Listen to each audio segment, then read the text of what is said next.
સુરતના પુણાગામ ખાતે આવેલ પીર ફળિયામાં ચાલતા દારૂના અડ્ડાઓ બંધ કરાવવાની માંગ સાથે રાઠોડ સમાજ હળપતિવાસ દ્વારા કલેક્ટરને આવેદનપત્ર અપાયું હતું। સુરતના પુણાગામ ખાતે આવેલ પીર ફળિયામાં રહેતા રાઠોડ સમાજ હળપતિવાસ દ્વારા સુરત કલેક્ટરાલયે પહોંચી આવેદનપત્ર અપાયું હતું।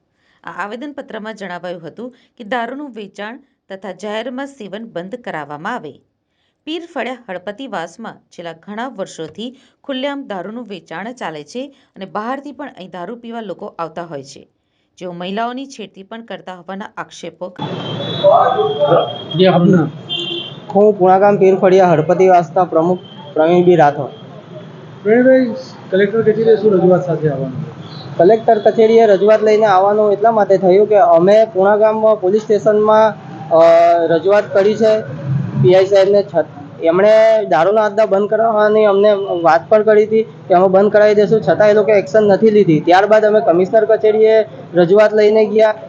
કમિશનર કચેરીએ હું 2 વાર ગયો છું, છતાં પણ અમારી એક્શન નથી લીધી। એટલા માટે અમે દારૂના અડ્ડા બંધ થાય એટલા માટે કલેક્ટર કચેરી અમે આવ્યા। આપણું નામ? ટીનુબેન। કયા વિસ્તારમાં રહો છો? પુણાગામ। શું સમસ્યા લઈને આજે અમારા મોહલ્લામાં દારૂના અડ્ડા ચાલે છે, એ બંધ કરવાની રજૂઆત લઈને આવ્યા છે। આનાથી શું તકલીફો પડી રહી છે? અમારા નાના બાળકો બધા બાઈઓને બધાને તકલીફ પડે છે। તમે ત્યાં પોલીસને રજૂઆત કરેલી છે? પોલીસવાળાને રજૂઆત કરી પણ કોઈ સાંભળી નથી અમારી રજૂઆત।